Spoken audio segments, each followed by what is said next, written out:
Hello everyone, मैं हूं गोविंद और आप देख रहे हैं लक्ष्य पॉसिबल यूट्यूब चैनल। दोस्तों, आज का वीडियो ललित नारायण मिथिला यूनिवर्सिटी के उन स्टूडेंट के लिए है जो बीए पार्ट 2 में है और जिसका सब्सिडरी पॉलिटिकल साइंस है। दोस्तों, पॉलिटिकल साइंस सब्सिडी से रिलेटेड 100 VBA प्रश्नों को इस वीडियो में हम सभी कवर करने वाले हैं। दोस्तों, ये वीडियो आपके एग्जाम के लिए रामबाण की तरह काम करेगा। अगर आप अपने एग्जाम में अच्छा मार्क लाना चाहते हैं तो आज का वीडियो आप कंप्लीटली देखें। अगर आप आज का वीडियो पूरा देखेंगे तो मैं आपको पूरा विश्वास दिलाता हूं कि आप अपने एग्जाम में अच्छा मार्क जरूर लाएंगे। तो ये बिना देरी किए हुए वीडियो को स्टार्ट करते हैं आज के पहले प्रश्न से। पहला प्रश्न है कि तुलनात्मक राजनीति और राजनीति विज्ञान का सर्वाधिक महत्वपूर्ण स्रोत कौन सा है।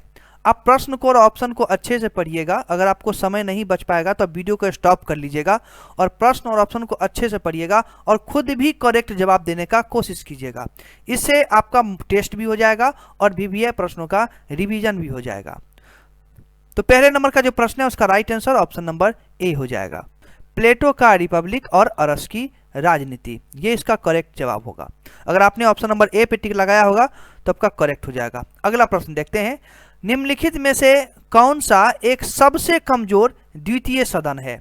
ये 4 ऑप्शन दिए गए हैं और इसमें से ढूंढिए कि इस प्रश्न का करेक्ट जवाब क्या होगा।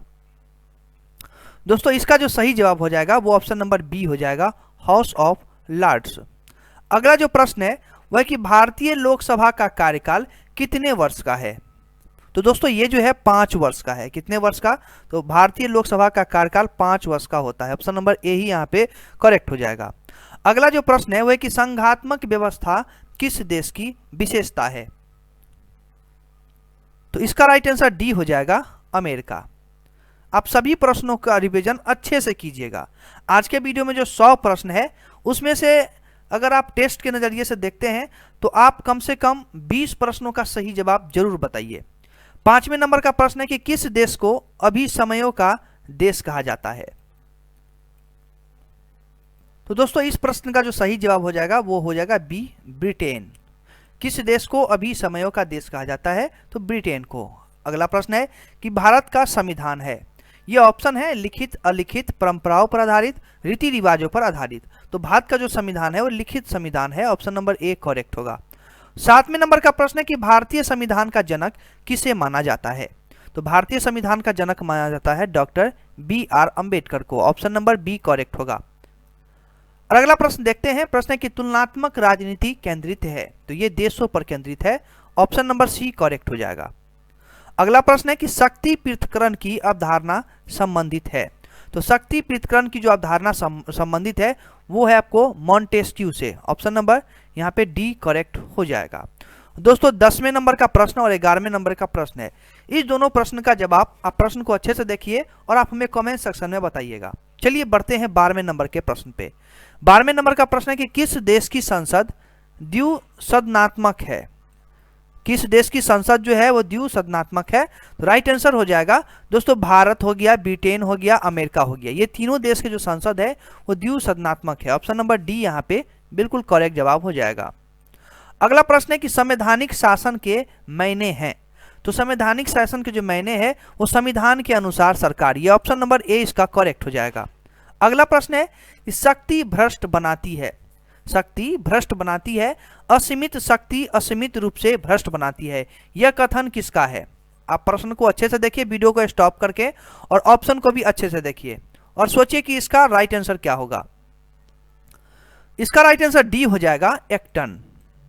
अगर आपने डी पे टिक लगाया होगा तो आपका सही जवाब हो जाएगा। अगला प्रश्न है कि हैमिल्टन जो है वो संबंधित है, किससे है। तो ये संबंधित है फेडरलिस्ट पार्टी से। हैमिल्टन किससे संबंधित है? तो फेडरलिस्ट पार्टी से, याद रखिएगा। अगला प्रश्न है, गौरवपूर्ण क्रांति जो है वो किस देश में हुई है। तो इंग्लैंड देश में गौरवपूर्ण क्रांति हुई है। ऑप्शन नंबर बी यहाँ पे बिल्कुल भी करेक्ट जवाब हो जाएगा। अगला प्रश्न देखते हैं, प्रश्न है कि किस वर्ष गौरवपूर्ण क्रांति हुई। तो इस प्रश्न का जो करेक्ट जवाब हो जाएगा वो ऑप्शन नंबर डी हो जाएगा, 1688 ईस्वी में गौरवपूर्ण क्रांति हुई थी। दोस्तों, इस वीडियो के दरमियान जो है कुछ ऐसे भी प्रश्न हैं जिसका जवाब मैं आप सभी से कमेंट सेक्शन में पूछूंगा। तो आप उन सभी प्रश्नों का जवाब कमेंट सेक्शन में आप जरूर बताइएगा नंबर देख के। अगला प्रश्न देखते हैं, 18 नंबर का है कि इंग्लैंड का प्रथम प्रधानमंत्री कौन थे। तो इंग्लैंड के जो प्रथम प्रधानमंत्री थे Walpole, option number D correct होगा। अगला प्रश्न है कि इंग्लैंड के प्रथम प्रधानमंत्री का कार्यकाल कब से कब तक का था। तो इंग्लैंड के प्रथम प्रधानमंत्री का कार्यकाल जो है वो था आपको 1721 से लेकर और 1742 तक। अगला प्रश्न है कि सन 1990 ईस्वी में इंग्लैंड के प्रधानमंत्री के रूप में किसे नियुक्त किया गया। तो नियुक्त किया गया था आपको जॉन मेजर को। किसको? तो जॉन मेजर को। अगला प्रश्न है कि इंग्लैंड के प्रधानमंत्री के रूप में सन 1990 में किसने त्यागपत्र दिया। आप प्रश्न को अच्छे से देखिए। कहा कि इंग्लैंड के प्रधानमंत्री के रूप में सन 1990 में किसने त्यागपत्र दिया। इसका करेक्ट जवाब बी हो जाएगा, Margaret Thatcher. Option number B होगा इसका करेक्ट। अगला है कि इंग्लैंड में किस वर्ष लोक सेवा आयोग की स्थापना की गई। तो इंग्लैंड में लोक सेवा आयोग की जो स्थापना की गई थी वो 1855 ईस्वी में की गई थी। ये दोस्तों ये सभी प्रश्न जो है आप अच्छे से देख लीजिएगा, क्योंकि ये प्रश्न जो है पिछले एग्जाम में भी पूछे गए थे और इस एग्जाम में भी पूछे जाने की चांसेज हैं। अगला है कि इंग्लैंड के लोक सेवा आयोग में कितने सदस्य हैं। तो ये 8 सदस्य हैं। ऑप्शन नंबर बी करेक्ट होगा इसका। अगला है कि किसने कहा कि लॉर्ड्स सभा एक अप्रतिनिधिक अनुत्तरदायी एवं यहाँ पे हो जाएगा अनुपस्थित, क्या हो जाएगा, अनुपस्थित संस्था है। तो इसका right answer option number D होगा, उपयुक्त सभी। माफ कीजिएगा, इसका सही जवाब क्या होगा आप हमें कमेंट सेक्शन में बताइए। इसका डी होगा या फिर और कोई कुछ आंसर होगा, या आप हमें कमेंट सेक्शन में बताइए। अगला है कि इंग्लैंड में अध्यक्ष की प्रथा प्रारंभ हुई। तो ये हुई थी आपको 1396 ईस्वी में। इसको अच्छे से देख लीजिएगा। अगला प्रश्न है कि ब्रिटेन की सोशल डेमोक्रेटिक पार्टी का गठन कब हुआ था। तो ये हुआ था आपको 1981 ईस्वी में। इसको आप अच्छे से देख के अच्छे से याद रखिएगा इसको। 27 नंबर का प्रश्न है कि हाउस ऑफ कॉमन अनिवार्य रूप से, हाउस ऑफ कॉमन अनिवार्य रूप से, अब 4 ऑप्शन है, उसको अच्छे से देखिए और सोचिए कि इसका करेक्ट जवाब क्या होगा। इसका राइट आंसर ए हो जाएगा, कानून बनाने वाला निकाय। अगला है कि प्रधानमंत्री लीडर है। तो प्रधानमंत्री लीडर जो है हाउस ऑफ कॉमन के। ऑप्शन नंबर सी करेक्ट होगा। अगला प्रश्न है कि हाउस ऑफ लॉर्ड्स है, हाउस ऑफ लॉर्ड्स है। इसका राइट आंसर ऑप्शन नंबर ए हो जाएगा, विशेष रूप से वंशानुगत। 30वें नंबर का प्रश्न है, इसका भी जवाब आपको कमेंट सेक्शन में या आप नीचे डिस्क्रिप्शन में जाइएगा तो व्हाट्सएप ग्रुप का लिंक आपको मिल जाएगा, आप वहां से भी मैसेज कर सकते हैं। उस पर भी आप शेयर कीजिए कि सबका आंसर क्या होगा। दोस्तों अगर आप भी कुछ कुछ प्रश्नों का आंसर देंगे तो आपकी भी तैयारी और भी अच्छे तरीके से हो जाएगी, क्योंकि जितने भी प्रश्नों का जवाब मैं आपको देने के लिए बता रहा हूं कि ये सभी प्रश्न VBI है आपके एग्जाम के लिए। इसीलिए मैं चाह रहा हूं कि आपको इन सभी प्रश्नों का जो है रिवीजन अच्छे तरीके से हो। इसीलिए मैं कुछ प्रश्नों का जवाब आपको कमेंट सेक्शन में या व्हाट्सएप ग्रुप पे बताने के लिए बोल रहा हूं। अगला प्रश्न है कि हाउस ऑफ कॉमन्स का जीवन काल। तो हाउस ऑफ कॉमन्स का जीवन काल जो है बिल्कुल तय है। ऑप्शन नंबर ए करेक्ट होगा। अगला प्रश्न है कि हाउस ऑफ कॉमन्स की क्या अवधि है। इसका right answer option number B हो जाएगा, 5 वर्ष। अगला प्रश्न है कि कंजर्वेटिव पार्टी ऑफ इंग्लैंड निम्न के पक्ष में है। यानी ये 4 ऑप्शन है, इनमें से बताइए कि कंजर्वेटिव पार्टी ऑफ इंग्लैंड किन के पक्ष में है। तो दोस्तों इनमें से किसी के भी पक्ष में कंजर्वेटिव पार्टी ऑफ इंग्लैंड नहीं है, या इसलिए ऑप्शन नंबर डी करेक्ट हो जाए, उपयुक्त में से कोई नहीं। ऑप्शन नंबर डी यहाँ पे करेक्ट होगा। अगला प्रश्न है, ये काफी ज्यादा VBI प्रश्न है, निम्न में से कौन ब्रिटेन की लेबर पार्टी का सबसे शक्तिशाली अंग है। इसका भी जवाब आप हमें कमेंट सेक्शन में जरूर ही बताइए कि क्या होगा। लेकिन अगला प्रश्न है कि मिसेज थ्रैचर संबंधित है। तो मिसेज थ्रैचर जो है वो संबंधित है। ये ऑप्शन है conservative party, labour party, liberal party और डेमोक्रेट पार्टी। तो मिसेज थैचर जो संबंधित है वो कंजर्वेटिव पार्टी से संबंधित है। ऑप्शन नंबर ए यहाँ पे करेक्ट हो जाएगा। अगला प्रश्न है कि ब्रिटेन के संविधान का स्वरूप निम्न है। तो ब्रिटेन के संविधान का जो स्वरूप है वो संसदीय है। ऑप्शन नंबर बी करेक्ट होगा। अगला प्रश्न है कि इंग्लैंड में निम्न में से कौन अपील की अंतिम अदालत है। तो court of appeal. Option number ए यहाँ पे करेक्ट होगा। अगला प्रश्न है कि ब्रिटेन के प्रधानमंत्री को कितने वर्षों के लिए चुना जाता है। तो चुना जाता है आपको 5 वर्षों के लिए। अगला प्रश्न है कि निम्न में से कौन कैबिनेट का लीडर है। तो कैबिनेट का लीडर जो है प्रधानमंत्री होते हैं। ऑप्शन नंबर बी करेक्ट होगा। अगला प्रश्न है कि मिसेज मार्गरेट थैचर ने कितने वर्षों तक ब्रिटेन पर राज किया। इसका right answer option number C हो जाएगा 11 वर्ष। अगला प्रश्न है कि ब्रिटेन में 41 नंबर का प्रश्न है कि ब्रिटेन में संसद की संप्रभुता का क्या तात्पर्य है? इसका राइट आंसर सी हो जाएगा कैबिनेट की संप्रभुता। कैबिनेट की संप्रभुता ये जो है ब्रिटेन में संसद की संप्रभुता है और ये इसका तात्पर्य है। अगला प्रश्न है कि ब्रिटेन का संसद कैसा है? तो द्विसदनीय। ब्रिटेन का जो संसद है वो द्विसदनीय है, ऑप्शन नंबर बी करेक्ट होगा। अगला प्रश्न है कि हाउस ऑफ कॉमन्स का सदस्य बनने के लिए व्यक्ति को कितने वर्ष का होना चाहिए? तो हाउस ऑफ कॉमन्स का सदस्य बनने के लिए व्यक्ति को कम से कम 18 वर्ष का जरूर होना चाहिए, ऑप्शन नंबर ए करेक्ट होगा। अगला प्रश्न है कि ब्रिटेन में लेबर पार्टी का गठन कब हुआ? तो लेबर पार्टी का जो गठन हुआ था वो 1901 ईस्वी में हुआ था, ऑप्शन नंबर ए बिल्कुल करेक्ट होगा। अगला प्रश्न है कि कंजर्वेटिव पार्टी निम्न में से किसके पक्ष में है? तो ये है आपको समाजवाद के पक्ष में। किसके पक्ष में? तो समाजवाद के पक्ष में, ऑप्शन नंबर ए करेक्ट होगा। अगला प्रश्न है कि वर्तमान में संयुक्त राष्ट्र कितने राज्यों का संघ है? तो संयुक्त राज्य जो है वो 50 राज्यों का संघ है, ऑप्शन नंबर बी करेक्ट होगा। आप अच्छे से सभी प्रश्नों को रिवीजन कीजिएगा। अगला प्रश्न है कि अमेरिका में अवशिष्ट शक्ति किसमें निहित है? तो राज्य में, ऑप्शन नंबर बी यहाँ पे करेक्ट होगा। अगला है कि अमेरिकी संविधान में प्रस्तावना के साथ कितने अनुच्छेद हैं? तो ये टोटल 7 अनुच्छेद है। अमेरिकी संविधान में प्रस्तावना के साथ 7 अनुच्छेद है, इसको याद रखिएगा। अगला है अमेरिकी संविधान निम्न में से किस पर आधारित है? तो अमेरिकी संविधान जो है निम्न में से यानी ये चारों में से अधीन है शक्तियों के पृथक्करण का सिद्धांत, ये इस पर आधारित है अमेरिका का संविधान। अगला प्रश्न है कि किस वर्ष के मूल संविधान द्वारा यूएसए के सुप्रीम कोर्ट की स्थापना हुई? आप वीडियो को स्टॉप करके प्रश्न को जरूर ही अच्छे से देखें। इसका राइट आंसर सी हो जाएगा 1789 में जो है मूल संविधान द्वारा यूएस के सुप्रीम कोर्ट की स्थापना हुई। कब? तो 1789 ईस्वी में। अगला प्रश्न है कि यूएस संविधान के 26वें संशोधन ने मतदान की उम्र 21 से घटाकर क्या कर दी? तो यूएस संविधान के 26वें संशोधन ने जो है वो मतदान की उम्र 21 से घटाकर ये 18 वर्ष कर दिया, ऑप्शन नंबर यहाँ पे बी करेक्ट होगा। अगला प्रश्न है 52 नंबर का कि यूएस का संविधान कब प्रभाव में आया? तो यूएस का जो संविधान प्रभाव में आया था वो आया था 17 सितंबर 1787 को। कब आया था? तो 17 सितंबर 1787 को, इसको अच्छे से याद रखिएगा। अगला है कि यूएस में राज्य के प्रधान कौन है? तो यूएस में राज्य के प्रधान कौन है? राष्ट्रपति, प्रधानमंत्री, सुप्रीम कोर्ट के मुख्य न्यायाधीश, ये 3 ऑप्शन है, तो इस डी ऑप्शन होगा। यूएस में राज्य के प्रधान कौन है? ये इनमें से इसका कोई राइट आंसर नहीं होगा, ऑप्शन नंबर डी ये बिल्कुल करेक्ट हो जाएगा। आप अच्छे से देखिएगा क्योंकि इस टाइप के प्रश्न एग्जाम में पूछे जाते हैं, आपको कंफ्यूज करेगा प्रश्न, लेकिन आपको अच्छे से जवाब देना है। अगला प्रश्न है कि अमेरिकी राष्ट्रपति का चुनाव कितने वर्षों के लिए होता है? तो ये होता है आपको 4 वर्षों के लिए। अगला प्रश्न है कि यूएसए में कार्यकारी शक्ति किसमें निहित है?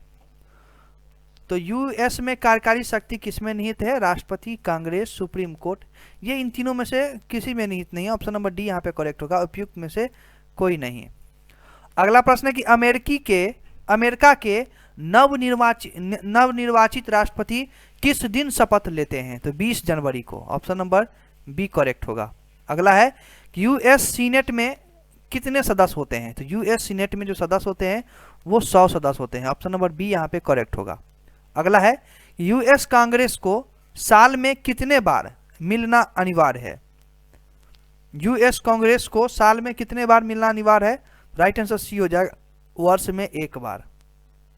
अगला है कि यूएसए में सीनेटर का निर्वाचन कितनी अवधि के लिए होता है? तो यूएस में सीनेटर का निर्वाचन जो है वो आपको 6 वर्ष की अवधि के लिए होता है, ऑप्शन नंबर सी करेक्ट होगा।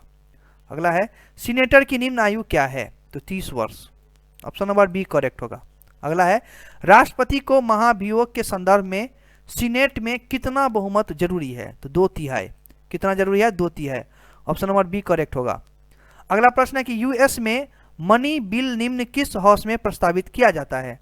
तो ये प्रस्तावित किया जाता है हाउस ऑफ रिप्रेजेंटेटिव में, ऑप्शन नंबर बी यहाँ पे करेक्ट होगा। अगला प्रश्न है डोनाल्ड ट्रंप किस देश के राष्ट्रपति थे? तो US, option number A correct होगा, डोनाल्ड ट्रंप। अगला है यूएसए में रिपब्लिकन पार्टी का गठन किसने किया था? तो इनमें से कोई नहीं, right option option number D होगा। आप अच्छे से देखिए वीडियो को स्टॉप करके प्रश्न और ऑप्शन को। अगला प्रश्न है कि राष्ट्रपति केनेडी का, तो राष्ट्रपति केनेडी का, इसके लिए आपको ऑप्शन पढ़ना पड़ेगा। कह रहा कि महाभियोग हुआ था, हत्या हुई थी, फांसी हुई थी, या फिर उनमें से कोई नहीं। तो राष्ट्रपति केनेडी का हत्या हुई थी, ऑप्शन नंबर बी करेक्ट होगा। आपके एग्जाम में प्रश्न पूछे जा सकते हैं। अगला है कि अमेरिका में राज्याध्यक्ष कौन होते हैं? तो अमेरिका में राज्याध्यक्ष राष्ट्रपति जी होते हैं, भारत में प्रधानमंत्री और अमेरिका में राष्ट्रपति, ऑप्शन नंबर ए ही यहाँ पे करेक्ट होगा। अगला है इंग्लैंड में सरकार के प्रमुख कौन होते हैं? तो इंग्लैंड में सरकार के जो प्रमुख होते हैं वो होते हैं प्रधानमंत्री, ऑप्शन नंबर सी करेक्ट होगा। अगला है किस देश में संसद संप्रभु है? तो इंग्लैंड में, कहाँ? इंग्लैंड में, ऑप्शन नंबर डी करेक्ट होगा। अगला प्रश्न है किस देश में न्यायपालिका सर्वोच्च है? तो अमेरिका में, ऑप्शन नंबर डी यहां पे करेक्ट हो जाएगा। अगला प्रश्न है 70 नंबर का कि किस देश में अभी भी राजतंत्र है? तो इसका राइट आंसर ए हो जाएगा, अमेरिका। अच्छा, अगला है कौन सा देश अभी भी गणतंत्र नहीं है? तो इंग्लैंड देश गणतंत्र अभी भी नहीं है, ऑप्शन नंबर डी यहाँ पे करेक्ट हो जाएगा। अगला प्रश्न है कि किस देश में संसदीय लोकतंत्र कार्यरत हैं? तो इसका राइट आंसर डी हो जाएगा, स्विट्जरलैंड। किस देश में संसदीय लोकतंत्र कार्यरत हैं? तो स्विट्जरलैंड, ऑप्शन नंबर डी यहाँ पे करेक्ट होगा। अगला है कि आपातकाल का प्रावधान भारत में कहां से लिया गया था? तो जर्मनी से, कहां से? जर्मनी से लिया गया था, डी। अगला प्रश्न है कि भारतीय संविधान के किस भाग में मौलिक अधिकार का प्रावधान किया गया है? तो भारतीय संविधान के भाग 3 में, कहा किसमें? तो भाग 3 में मौलिक अधिकार का प्रावधान किया गया है, याद रखिएगा। अगला है कि किसने कहा कि अमेरिका का राष्ट्रपति संसार में सबसे महाशासक हो गया है? बताइए कि इसका करेक्ट जवाब क्या होगा, आप हमें कमेंट सेक्शन में बताइए। ये काफ़ी ज़्यादा इंपॉर्टेंट प्रश्न है और इसका सही जवाब आप कहीं से भी खोज के आप हमें कमेंट सेक्शन में जरूर बताइएगा, आपके कमेंट का इंतजार रहेगा। अगला प्रश्न है कि अमेरिका में कितने राज्य हैं? तो अमेरिका में 50 राज्य हैं, ऑप्शन नंबर डी यहाँ पे करेक्ट होगा। अगला है कि किसने सबसे पहली बार राजनीतिक संस्कृति शब्द का प्रयोग किया? कह रहा है कि किसने सबसे पहली बार राजनीति संस्कृति शब्द का प्रयोग किया? तो इसका राइट आंसर बी हो जाएगा, सिडनी वर्बा। अगला प्रश्न है कि किस देश में एक दलीय व्यवस्था प्रचलित है? तो चीन में, कहाँ? तो चीन में एक दलीय व्यवस्था जो है वो प्रचलित है, याद रखिएगा। अगला प्रश्न है कि the state and the revolution नामक पुस्तक के लेखक कौन है? करा है कि the state and the revolution नामक पुस्तक के लेखक कौन है? तो लेखक है इसके बी, ऑप्शन नंबर बी होगा, लेनिन। अगला प्रश्न है कि इनमें से कौन सा देश संयुक्त राष्ट्र सुरक्षा परिषद का स्थायी सदस्य नहीं है? प्रश्न फिर से रिपीट कर रहा हूं, करा कि इनमें से कौन सा देश संयुक्त राष्ट्र सुरक्षा परिषद का स्थायी सदस्य नहीं है? इसका राइट आंसर सी हो जाएगा, भारत। अगला प्रश्न है कि इनमें से कौन सी एक शक्ति भारत के राष्ट्रपति को प्राप्त नहीं है? तो veto, option number A correct हो जाएगा, वीटो। ये भारत के राष्ट्रपति को प्राप्त नहीं है। अगला है कि भारतीय संसद के अंग हैं? तो भारतीय संसद के अंग जो है लोकसभा और राज्यसभा, ये दोनों है, ऑप्शन नंबर बी यहाँ पे करेक्ट होगा। अगला है कि निम्न में से कौन से देश का संविधान सर्वाधिक लचीला है? तो इंग्लैंड। इंग्लैंड देश का संविधान जो है सबसे अधिक लचीला है, ऑप्शन नंबर सी करेक्ट होगा। अगला है कि भारत अनुच्छेद 1 के अनुसार क्या है? तो ये 4 ऑप्शन है, इसमें आपको ऑप्शन को देखना होगा और चूज करना होगा कि इसका करेक्ट क्या होगा। अगर आपने वीडियो को स्टॉप करके प्रश्न और ऑप्शन को अच्छे से देख लिया है तो मैं बता दूं कि इसका राइट आंसर सी हो जाएगा, एक संघ। भारत अनुच्छेद 1 के अनुसार एक संघ है। 85 नंबर का प्रश्न है कि इंग्लैंड में गृह युद्ध कब हुआ था? तो ये हुआ था आपको 1688 ईस्वी में। कब हुआ था? 1688 ईस्वी में, याद रखिएगा, ऑप्शन नंबर सी करेक्ट होगा। अगला प्रश्न है कि संरचनात्मक प्रकार्यात्मक उपागम की खोज किसने की? तो संरचनात्मक प्रकार्यात्मक उपागम की खोज की थी आमंड एवं पॉवेल ने। किसने? तो आमंड एवं पॉवेल ने, ऑप्शन नंबर डी करेक्ट होगा। अगला है कि किस देश का संविधान एकात्मक के सबसे निकट है? तो इसका राइट आंसर डी हो जाएगा, स्विट्जरलैंड। अगला प्रश्न है कि डेविड ईस्टन ने इनमें से किस उपागम का प्रतिपादन किया? इस प्रश्न का सही जवाब डी हो जाएगा, आगत निर्गत। आगत निर्गत। आइए अगला प्रश्न देखते हैं। 89 नंबर का प्रश्न है कि प्रत्यक्ष लोकतंत्र संबंधित है। तो प्रत्यक्ष लोकतंत्र संबंधित है आरंभन से, जनमत संग्रह से भी और जनमत संग्रह से भी। ये तीनों इसका राइट आंसर होगा, इसलिए इसका right answer option number D हो जाएगा, इनमें से सभी। अगला प्रश्न है कि उद्देशिका को भारतीय संविधान का दर्शन किसने कहा? इसका करेक्ट जवाब बी हो जाएगा, जवाहरलाल नेहरू ने उद्देशिका को भारतीय संविधान का दर्शन कहा था। अगला है कि इनमें से कौन सी रक्तहीन क्रांति है? इसका राइट आंसर बी हो जाएगा, गौरवपूर्ण क्रांति। गौरवपूर्ण क्रांति यानी रक्तहीन क्रांति। अगला है कि भारतीय संविधान की उद्देशिका में वर्णित है। तो भारतीय संविधान की उद्देशिका में न्याय, स्वतंत्रता, समानता, ये तीनों वर्णित है। तो इसलिए राइट आंसर इसका क्या हो जाएगा? डी हो जाएगा, उपरोक्त सभी। अगला प्रश्न है कि मूल अधिकार किस देश के संविधान से प्रेरित लिया गया है? तो मूल अधिकार जो है वो लिया गया है अमेरिका से, ऑप्शन नंबर ए करेक्ट होगा। अगला है कि मूल कर्तव्य वर्णित है। तो मूल कर्तव्य जो वर्णित है वो है आपको अनुच्छेद 51A में। किसमें? तो अनुच्छेद 51A में। इसको आप अच्छे से कवर कीजिएगा। अगला प्रश्न है कि प्रथम अनुसूची में वर्णित है। तो प्रथम अनुसूची में जो वर्णित है वो राज्य, ऑप्शन नंबर ए करेक्ट होगा। अगला प्रश्न है कि राज्य में आपातकाल से संबंधित अनुच्छेद है।